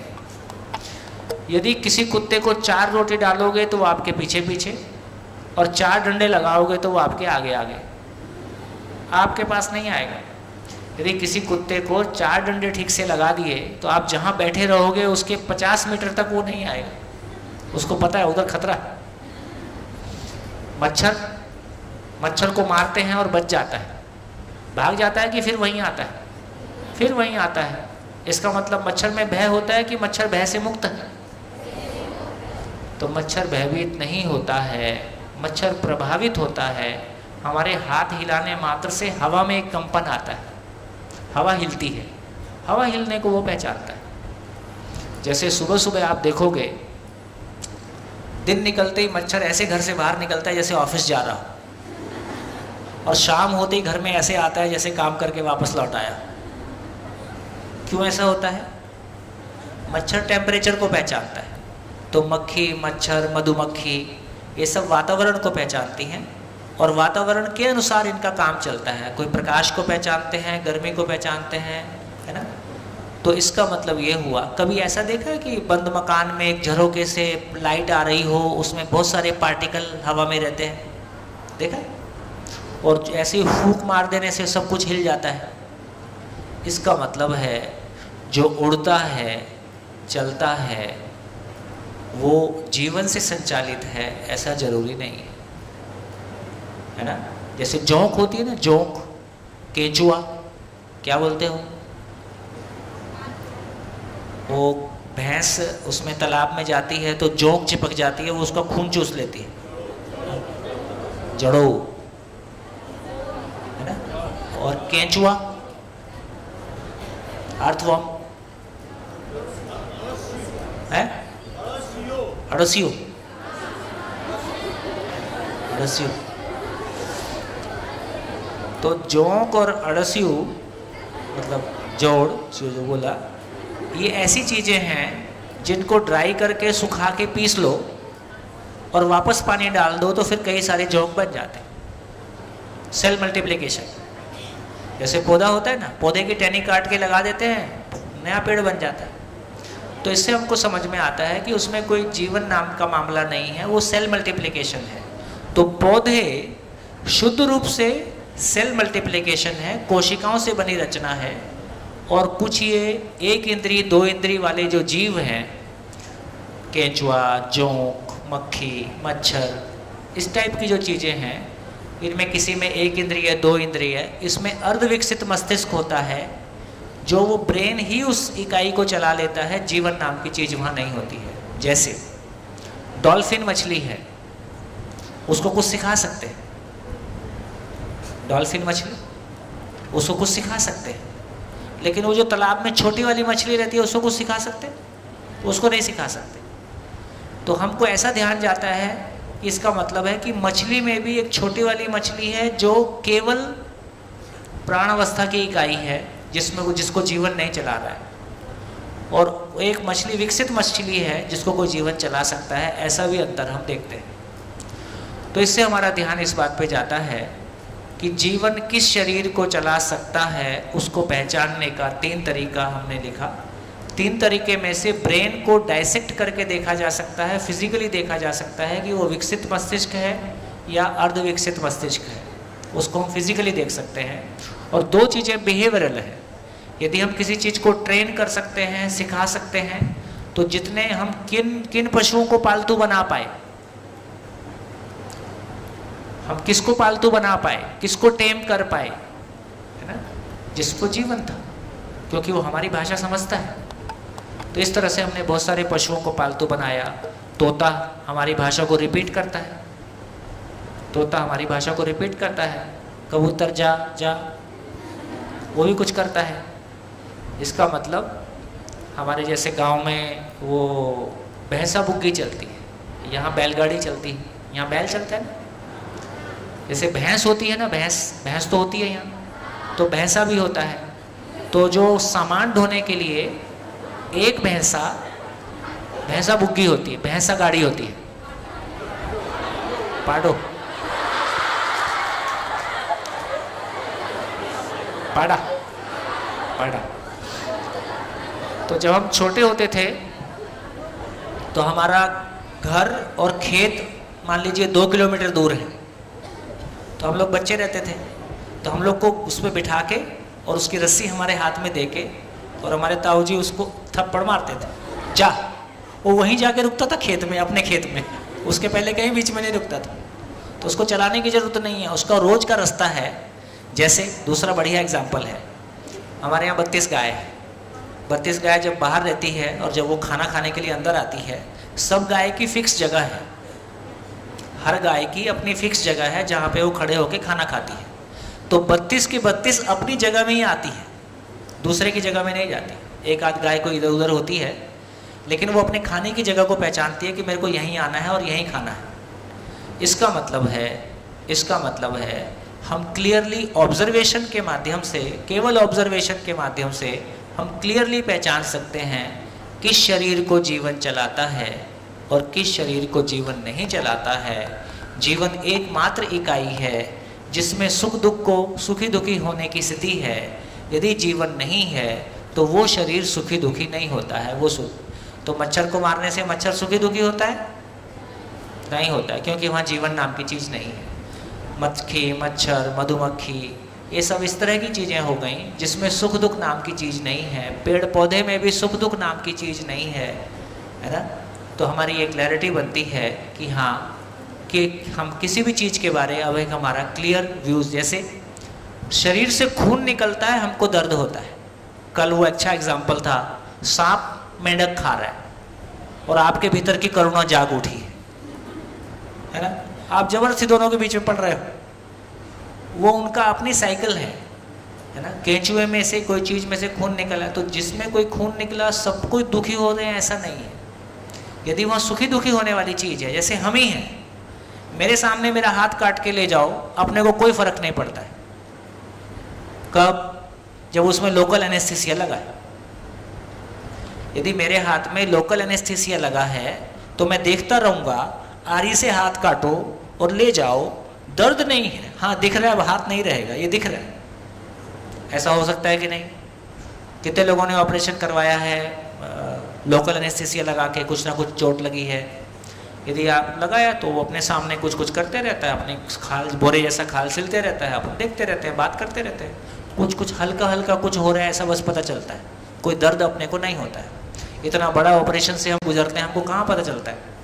हम सो गए थे, उसने जो करना था कर दिया, उसके बाद सिल दिया, जब वो ठीक होना शुरू होता है, एनेस्थीसिया का असर कम होता है, तब हमको पता चलता है कि अच्छा कहीं दर्द हो रहा है। तो इसका मतलब क्या है? इसका मतलब क्या है? यदि कोशिकाओं में दर्द होता तो लोकल एनेस्थीसिया लगा के हमको दर्द का पता चलता। इसका मतलब है कोशिकाओं में दर्द नहीं होता है, दर्द मुझको होता है। मैं उस अव्यवस्था को महसूस करता हूँ। जैसे मेरे घर में कोई आग लगा दे तो मुझको क्यों दर्द होता है? क्योंकि मैंने स्वीकारा हुआ है कि मेरा है। इसका मतलब है जिस चीज को मैंने ये स्वीकारा हुआ है कि ये मेरा है, उसमें कोई भी अव्यवस्था होती है, चाहे मेरी गाड़ी है, चाहे मेरा घर है, चाहे मेरा शरीर है ना, उसमें दर्द या दुख मुझको होता है। सिंपल, क्या समझ में आया? सुखी दुखी होने वाली एकमात्र चीज इस पूरे अस्तित्व में केवल और केवल जीवन है। जहां वो जीवन है वहां सुखी दुखी होना होता है, जहां वो नहीं है वहां सुख दुख का कोई मतलब नहीं है। पेड़ पौधे और मानव में जीव है, तो फिर उनकी अभिव्यक्ति क्या अलग क्यों है? ठीक हो गया। तो पेड़ पौधे और मानव में जीव को ठीक कर लीजिए। जीव कोई चीज नहीं है, जीवन है। तो बेसिकली मानव में जीवन है, पेड़ पौधे में जीवन नहीं है, इसलिए दोनों की अभिव्यक्ति अलग है, दोनों का सुख दुख अलग है। बोलते जाओ। जब मैं हूँ तो मैं का संचालक कौन है? मैं का संचालक कौन? मैं का संचालन कौन है? तो ये हम कल हो सकता है चर्चा में लाएंगे। देखिए अभी आपकी रुचि जग गई है ना, तो फिर YouTube में पूरे शिविर पड़े हैं, चलते जाइए, सब देखते जाइए, सब उत्तर मिल जाएगा। शरीर का संचालन मन करता है, मन का संचालन वृत्ति करता है, वृत्ति का संचालन चित्त करता है, चित्त का संचालन बुद्धि करता है, बुद्धि का संचालन आत्मा के ज्ञान की रोशनी में होता है, आत्मा परमात्मा में होता है। उसकी चर्चा करेंगे। हाँ जी। प्रकाश पदार्थ अवस्था में आता है? प्रकाश पदार्थ अवस्था में आता है? आप ही बताओ, प्रकाश किस में आएगा? प्रकाश किस में आएगा? पदार्थ अवस्था में। पेड़ पौधे संवेदनशील होते हैं? पेड़ पौधे संवेदनशील होते हैं, होते हैं। लेकिन मानव की संवेदनशीलता, मानव में संवेदनशीलता को पहचानने वाला जीवन है। पेड़ पौधे में संवेदनशीलता को पहचानने वाली कोशिका है, सेल है। अभी संवेदनशीलता का मतलब बाहरी सूचनाओं से प्रभावित होता है। हमको ठंडी लगती है, लगती है। मानव को प्यार और गुस्सा, विश्वास और सम्मान समझ में आता है ना। पेड़ पौधे को ये उतना ऐसी वाली चीजें उतना क्लियरली नहीं ध्यान में आता। जीव शरीर बदलता है? जीव शरीर बदलता है मतलब जीवन शरीर बदलता है। हाँ, जीवन शरीर बदलता है। जब जीवन है और मरने वाली चीज नहीं है और शरीर मर जाता है तो जीवन रहता ही है, फिर दूसरे किसी शरीर को चलाता है अपनी मनस्थिति के अनुसार। प्राण क्या है और जीव क्या है? हो गया। प्राण क्या है? प्राण शक्ति, जीवनी शक्ति। शिव जी को तीसरी आंख होती है? शिव जी को तीसरी, देखिए तीसरी आंख का मानव में मतलब ज्ञान की आंख है। आज सुबह भी हमने चर्चा किया था, कुछ चीजें हैं जो दृष्टि गोचर हैं, कुछ चीजें हैं जो ज्ञान गोचर है। चमड़े की आंख से जो दृष्टि गोचर चीजें हैं वो दिखाई देती हैं। चमड़े की आंख से जो भौतिक रासायनिक संसार है, फिजिकल वर्ल्ड है, वो ही दिखाई देता है। लेकिन तीसरी आंख का इतना ही मतलब है कि जो चीजें सूक्ष्म हैं, जैसे परमाणु आंख से दिखाई देता है? नहीं देता है। अस्तित्व की तमाम घटनाएं केवल हमको देखने से समझ में आती है? नहीं आती है। तो जो ज्ञान पक्ष है वो हमको तीसरी आंख से समझ में आता है, ज्ञान की आंख से समझ में आता है, उसका मतलब तीसरी आंख। हाँ जी। प्रकृति किसने बनाई है? प्रकृति किसने बनाई है? ये लंच के बाद बनाएंगे, लंच के बाद चर्चा करेंगे।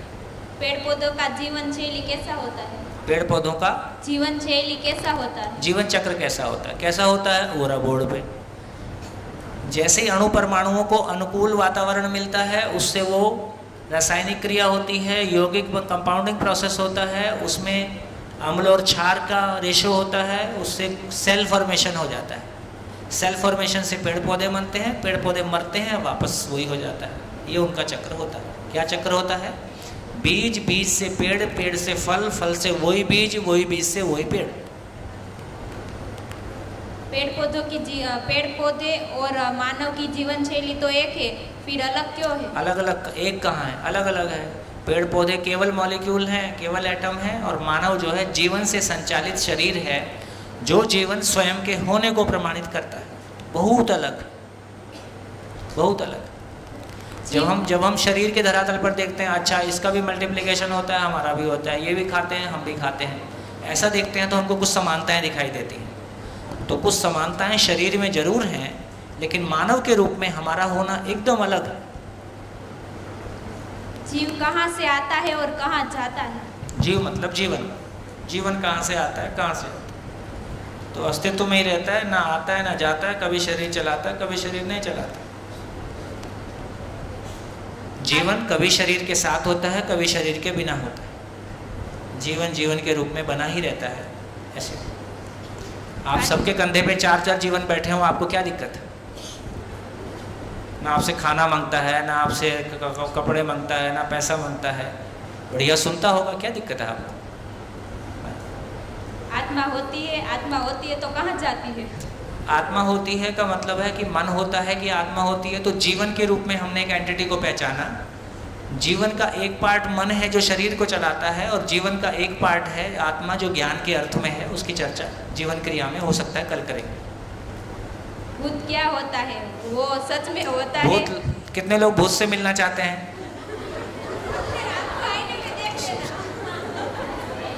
तो लंच के बाद सबको दर्शन कराएंगे। और दूसरा क्वेश्चन है, भूत होता है तो कहाँ रहता है? लंच के बाद बताएंगे।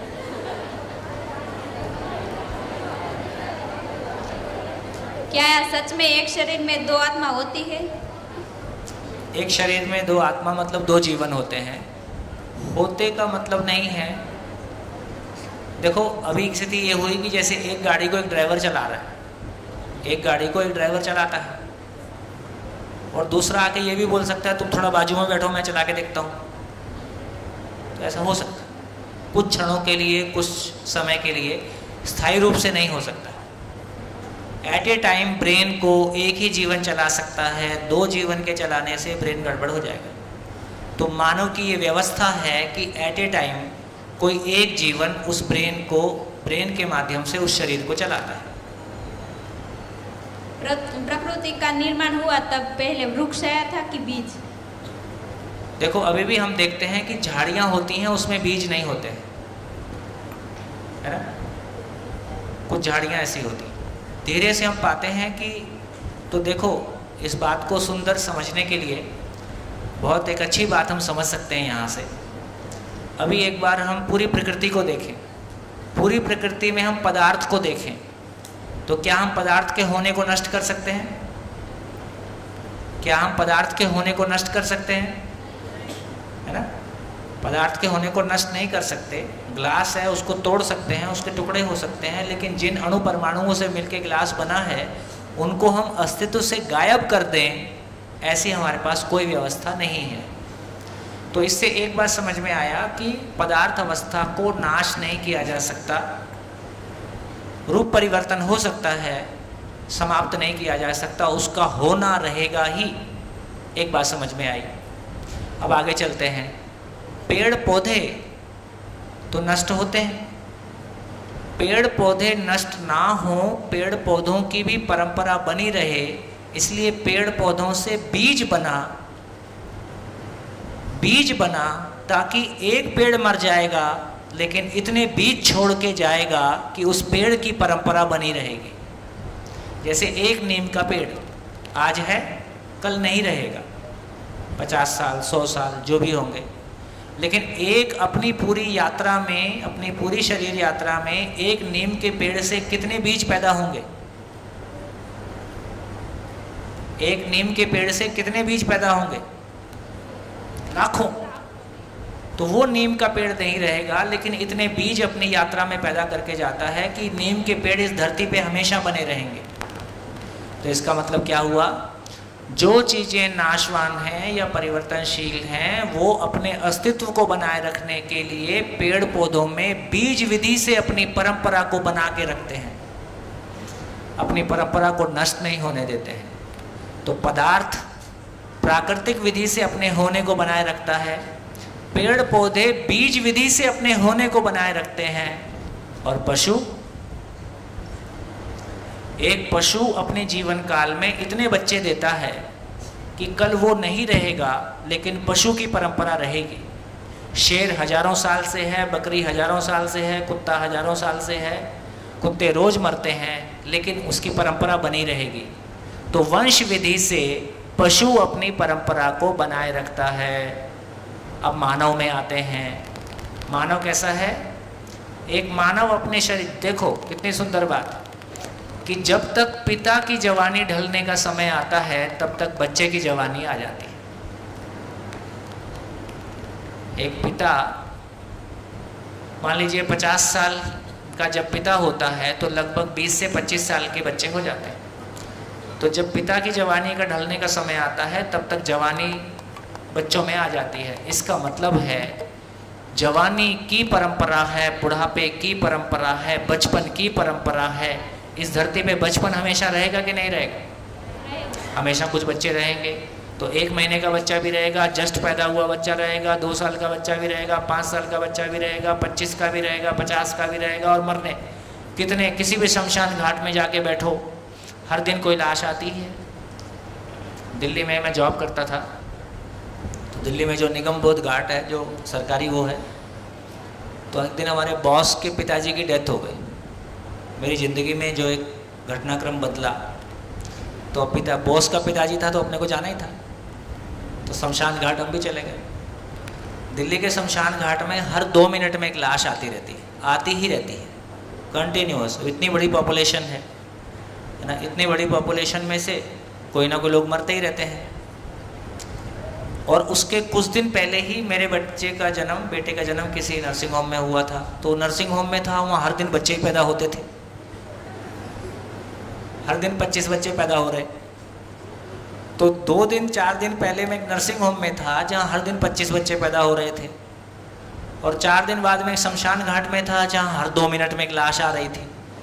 तो मेरे को पूरा चक्र दिख गया। तो वो तो पिताजी को शमशान क्रियाक्रम करके चले गए, मैं शाम तक वहीं बैठा रहा, सोचने के लिए कुछ नहीं बचा। अरे यार, ये क्या मतलब है ज़िंदगी का, क्या मतलब है, ये हो क्या रहा है? एक जगह पैदा हो रहे और स्कूल गए, पढ़े, जॉब किया, शादी किया, 2 बच्चे किया, कुछ जूझा, और वापस ये आ गया यहाँ, पैदा हुआ आ गया, पैदा हुआ आ गया। तो उस दिन मेरा बहुत एक सोचने का क्रम चलता रहा। शाम तक बैठ के वहाँ लाशों को देखता रहा, लाशें आती रही, जलती रही, लोग आते रहे, जाते रहे। तो उससे अपने मन में कुछ बदल जाता है। जिंदगी को लेके जो एक सम्मोहन है, जो एक हिप्नोटिज्म है जिंदगी का, वो सम्मोहन टूट जाता है। और ज़िंदगी की वास्तविकता, ज़िंदगी की सच्चाई, कहीं ना कहीं हमको सच्चाई को, फिर पर्पस क्या है, फिर क्यों इतना लफड़ा, क्यों इतना झंझट, क्यों कर रहे हैं ये सब?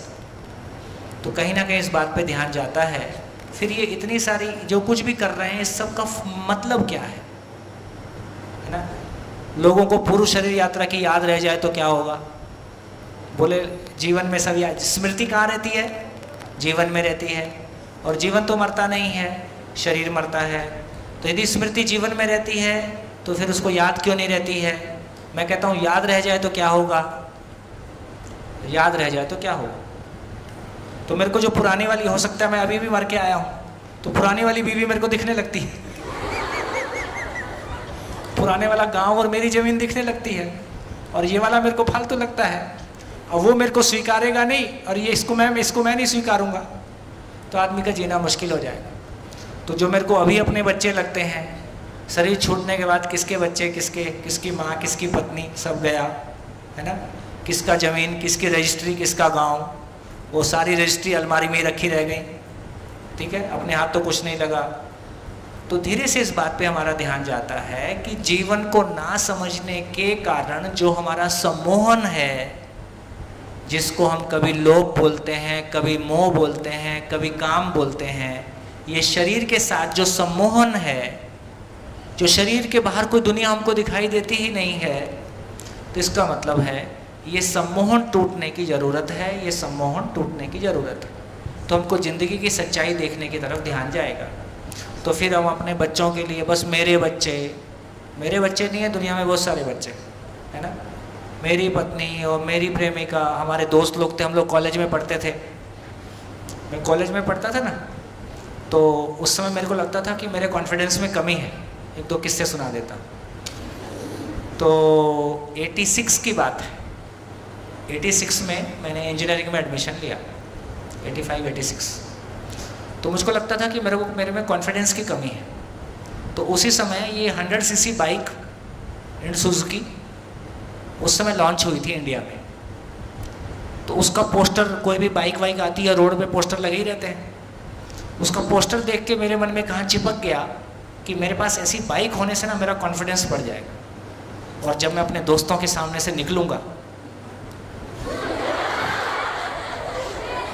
तो मेरे को कैसे देखेंगे। तो हमने अपने पिताजी को रिक्वेस्ट किया, उन्होंने दिलवा भी दिया। तो उस समय वो बाइक 14,400 रुपये की आई, 86 में 14,400 बाइक आ गई। 2 महीने चला के देखा, चलाया तो कॉन्फिडेंस नहीं बढ़ा, समझ में आ गया तो कुछ नहीं हो रहा है। तो बाइक फिर अपने काम की थी नहीं, अपन तो कॉन्फिडेंस बढ़ाने के लिए लिए थे। तो उस दिन मेरे पास शब्द नहीं थे, पर उस दिन मुझको ये समझ में आ गया था कि सुविधा से सुख नहीं है। 14,400 में मेरी ये लर्निंग हो गई कि सुविधा से भाव और विचार पे कोई फर्क नहीं पड़ता है। सुविधा होने से आपका कॉन्फिडेंस नहीं बढ़ता है, सुविधा होने से आपकी समस्याएं बढ़ती हैं, अहंकार बढ़ता है। तो अपने लिए बाइक बेकार हो गई। तो मेरे को तो उसमें कोई ज़्यादा कोई खास शौक रहा नहीं। तो अब मेरे दोस्तों के अफेयर चलते थे, गर्लफ्रेंड बॉयफ्रेंड, और मैं अकेला कमरा लेके रहता था। मेरे को शुरू से ही अकेले रहने की आदत है। कमरे में जाने के बाद फिर मेरे को अकेलापन चाहिए, वो शुरू से ही आदत है। तो बाइक भी मेरी और कमरा भी मेरा, अब दोनों उनके लिए स्वर्ग हो गया। तो मेरी बाइक का ना नंबर लगा रहता था, आज मैं लेके जाऊंगा, कल मैं लेके जाऊंगा, और फिर मेरे ही कमरे में बैठने आते थे। उसको हम लोग जनगण मन बोलते थे। वो जिनका अफेयर होता था वो मेरे कमरे में, उनको कोई जगह चाहिए होती थी जहाँ बैठ सकें, जहाँ दुनिया वाले परेशान मत करें। तो मेरे कमरे में आके बैठते थे और मैं थोड़ा बाहर चला जाता था। 1-8 घंटे वो आपस में रो धो लेते थे। जब दोनों बाहर निकलते थे तो रोते हुए बाहर निकलते थे। तो मैं सोचा यार ऐसे भी क्या काम करना है जिसमें रोज रोना पड़े।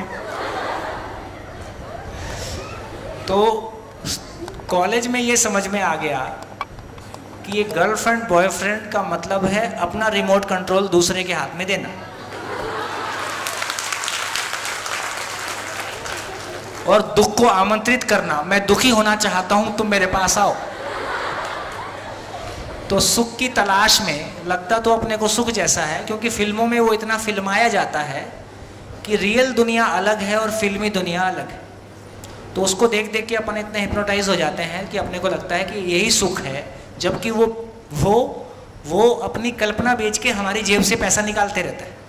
हम अपना समय भी देते हैं, पैसा भी देते हैं, और मूर्ख बन के घर आते हैं। तो धीरे से, तो केवल मैं इतना कहना चाहता हूँ कि कुछ घटनाएं हम सबकी ज़िंदगी में गुजरती हैं, लेकिन उन घटनाओं से सही लेसन लिया जा सके और हम जिंदगी के नज़दीक आ सकें कि जिंदगी से दूर जाएं। घटनाएं किस बात के लिए है? हम जिंदगी के नज़दीक आएं कि जिंदगी से दूर जाएं? अरे जिंदगी के पास आएं कि जिंदगी से दूर जाएं? जिंदगी के पास आएं। तो यदि आपका ऑब्जर्वेशन वैसा होगा तो आप जिंदगी के पास आओगे, नहीं तो घटनाएं हमको जिंदगी से दूर भी ले जाती हैं।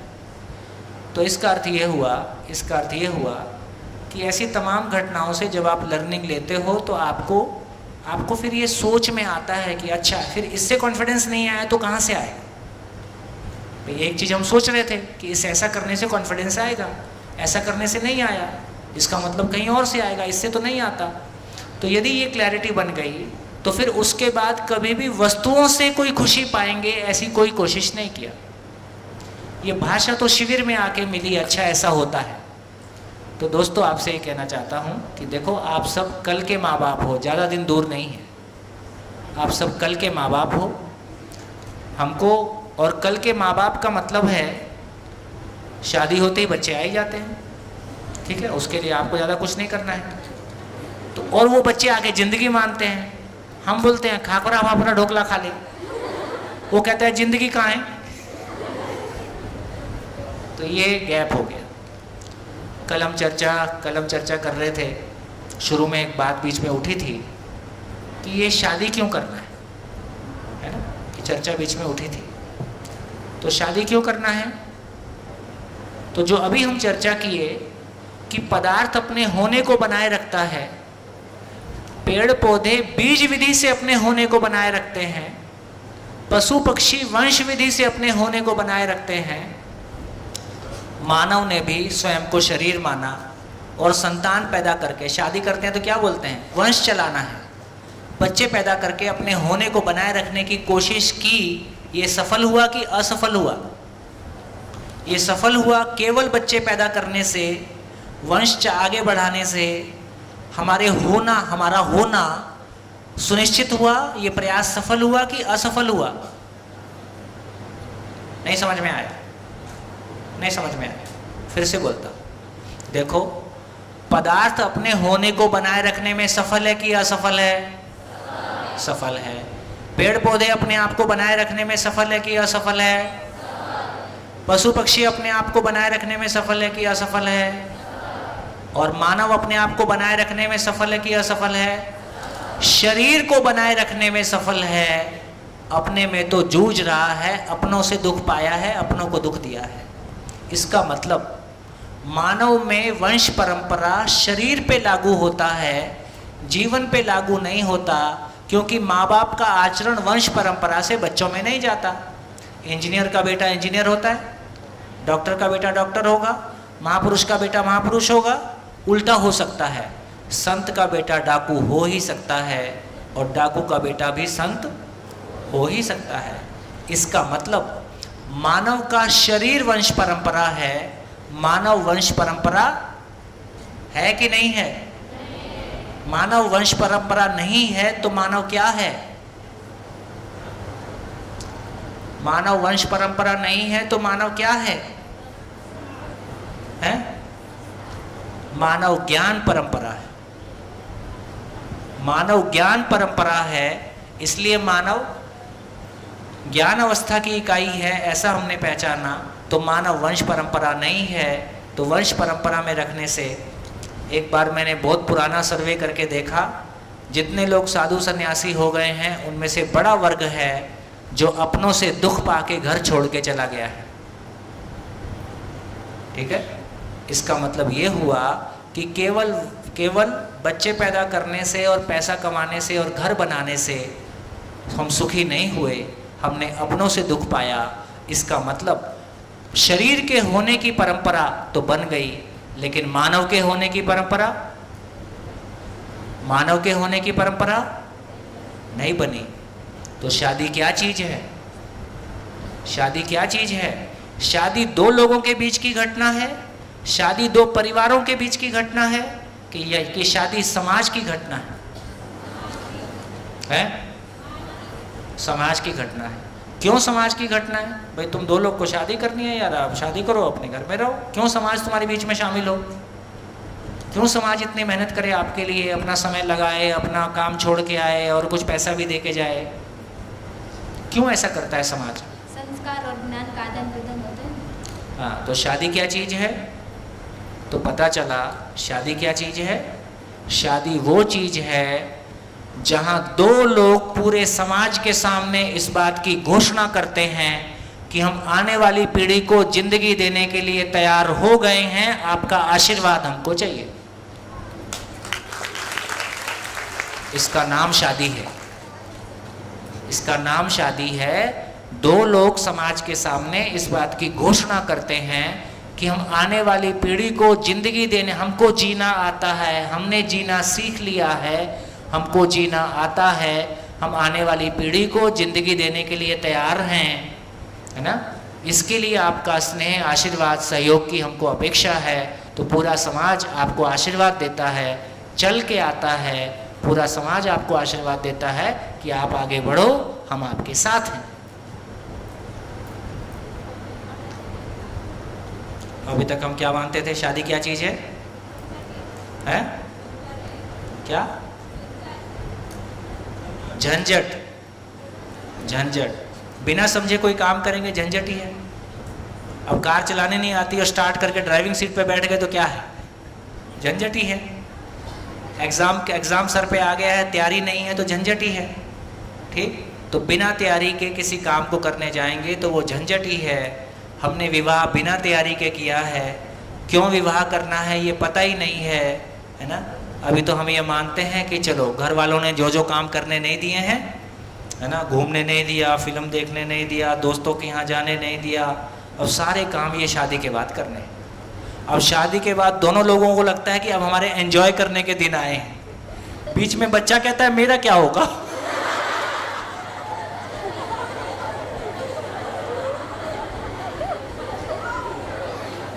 तो बच्चों के बच्चे पैदा हो गए,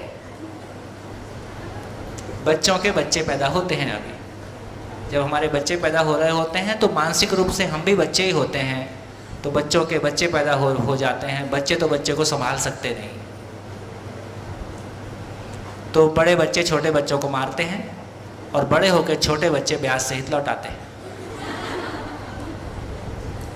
ऐसी स्थिति। क्या समझ में आया?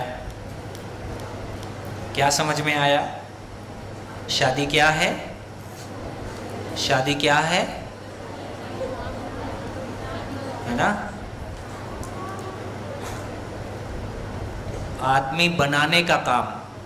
देखो देखो, बाकी सब चीजें बाजार में मिलती है ना। आजकल तो माँ भी बाजार में मिलती है। हाँ, सोरोगेट मदर नहीं दिखाते हैं, किराए की माँ। तो आपका गर्भ किराए पे ले सकते हैं, है ना। स्पर्म किसी और का रहता है और माँ किराए की मिलती है, वो अपने पेट में दूसरे का बच्चा पालती है। बच्चा बनाने की फैक्ट्री जैसी है, और 9 महीने बाद बच्चा निकाल के उसको दे देती है, उसको पैसा मिल जाता है। गुजराती में क्या बोलते होंगे, क्योंकि इन शब्दों के हैं, ये शब्द हमारी परंपरा में थे ही नहीं, ऐसे उटपटांग काम हमने किए ही नहीं थे, इसलिए वो शब्द भी हमारे पास नहीं है। तो इंग्लिश में उसको बोलते हैं सोरोगेट मदर। ठीक हो गया? तो इसका मतलब ये है, माँ भी किराए की मिल सकती है, ठीक, खाना भी होटल पे मिल सकता है। तो अधिकांश आवश्यकताएं बाजार में पूरी होती हैं। क्या चीज़ है जो बाजार में पूरी कभी नहीं हो सकती है? क्या चीज़ है जो बाजार में वो आवश्यकता कभी पूरी नहीं हो सकती है? एक ज्ञान भी, जैसे हमारे जैसे लोग ज्ञान भी दे ही देंगे, वो भी बाहर से मिल जाएगा, समाज से मिल जाएगा, बाजार से नहीं मिलेगा तो। लेकिन क्या चीज़ है जो बाजार से कभी नहीं मिलेगा और हमारी सबसे बड़ी ज़रूरत है? माइक दो इसको।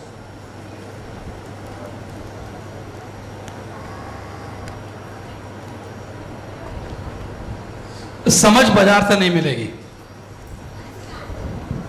जीवन, जीवन बाजार में नहीं, जीवन बाजार में कभी नहीं। देखो, वो तो बाजार में क्या हो, तो हम भी उसमें कुछ नहीं कर सकते, वो तो नेचर की चीज़ है, प्रकृति में बना है, उसमें हम आप कुछ नहीं कर सकते। संबंध में तृप्ति, संबंध में तृप्ति। तो बेसिकली मैं सिंपल भाषा में इतना ही कहना चाहता हूँ, एक बच्चा पैदा होता है, उसको खाना नहीं आता, बोलना नहीं आता, पढ़ना नहीं आता, लिखना नहीं आता, चलना नहीं आता, ये उसको कौन सिखाएगा? तो ये तो मान लो एक किराए में भी दूसरे को एक आया रख सकते हैं। आया ये सारे काम कर सकती है बेटा, आया ये सारे काम कर सकती है, लेकिन क्या चीज़ है, क्या काम है जो आया भी नहीं कर सकती और किराए का आदमी नहीं कर पाएगा? संस्कार। संस्कार। जोरदार ताली। तो एक बच्चे को संस्कार देने का काम, संस्कार देने का काम शिविर लेना नहीं है। संस्कार का मतलब है, जो हमारे यहाँ हम एक छोटा स्कूल चलाते हैं, तो स्कूल में जब नए बच्चों का एडमिशन होता है तो उनके माँ बाप के साथ मिलके बात करते हैं। तो एक बार संयोग ऐसा बना कि मेरे को बात करना पड़ा, तो मैं उनसे बात करके पूछ रहा था कि आप बच्चों के बारे में क्या सोचते हो, क्या चाहते हो। तो धीरे से बात निकल आई, तो उन्होंने कहा कि हम अपने आपको स्कूल से क्या अपेक्षा है। तो उन्होंने अपेक्षा लिखवानी शुरू की, तो मैंने बोर्ड पे लिखनी शुरू कर दी। तो एक कॉलम था कि हमारे बच्चे कैसे ना हों, ये एक कॉलम था। एक दूसरा कॉलम था कि हमारे बच्चे कैसे हों। तो जितनी बातें उन्होंने लिखवाई वो धरती के जितने महापुरुष हैं सबको मिला के उतनी बातें होंगी। ऐसा सब माता पिता ने लिखवा दिया। अब क्या करें? बोले कैसे होगा? बहुत आसान है। तो जो आपने बोर्ड में लिखवाया है वैसा आचरण आप अपने घर में करते हो जाएगा, हो जाएगा। तो इसका मतलब है कि जब हम बच्चे के साथ संस्कार की बात कर रहे हैं तो जिस श्रेष्ठ आचरण की कल्पना हम उस बच्चे से करते हैं, चाहना उस बच्चे से करते हैं, क्या हम उस परिवार के बड़े लोग उसी आचरण के साथ जीते हैं? तो जिस आचरण की अपेक्षा हम एक बच्चे से करें उसी आचरण के साथ हम बड़े लोग जी रहे हैं, उसको वैसा आचरण साक्षात देखने के लिए उपलब्ध है। यदि ऐसा आचरण उसको साक्षात देखने के लिए उपलब्ध हो गया तो वैसा आचरण को स्वीकार कर पाना और वैसे आचरण तक पहुंचने की कल्पना उसकी होने ही लगती है। जैसे आज किसी को उत्साहित करना पड़ता है कि तुमको पैसा कमाना है, क्योंकि माँ बाप पैसा कमाने में लगे ही होते हैं।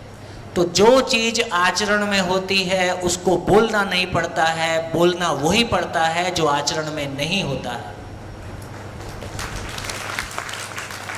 जब हम गुजराती बोलते हैं बच्चा गुजराती बोलने लगता है। कहाँ वो ग्रामर से सीखता है? गुजराती हम जब सीखते हैं तो ग्रामर से सीखते हैं कि सीधे ही सीख लेते हैं? सीधे ही सीख लेते हैं, है ना। इसका अर्थ ये हुआ कि संस्कार देने का काम कोई दुनिया में दूसरा व्यक्ति नहीं कर सकता। एक छोटे बच्चा जब से वो आँख खोलता है और जब से वो गर्भ में होता है तब से लेके और लगभग 10-15 साल तक वो आचरण वाली सारी चीज़ों को अपने में ले लेता है ना। और हमारी स्थिति कैसी है? हम ग्रेजुएशन में पढ़ाते हैं मनोविज्ञान, उसके मन का जो होना था हो चुका है। कौन सी उम्र से एक बच्चा स्त्री पुरुष का भेद पहचानना शुरू कर देता है? कितनी उम्र के बाद?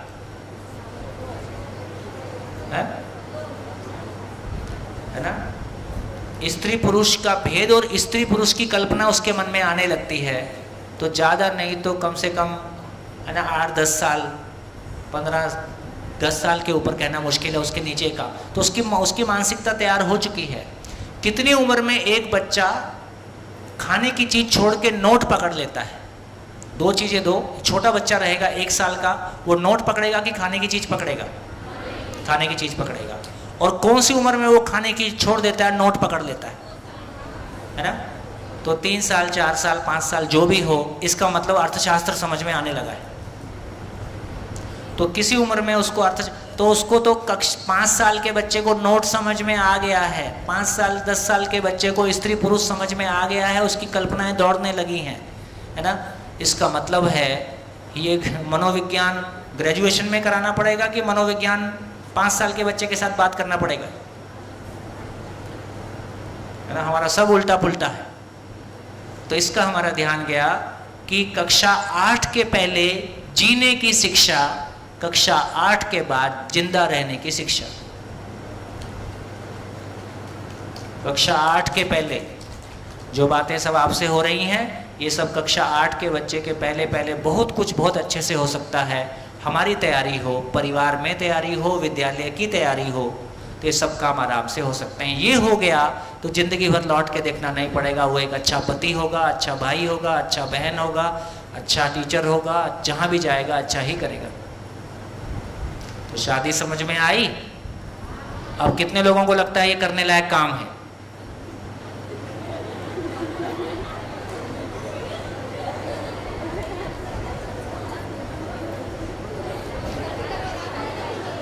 दम निकली हुई है आपकी।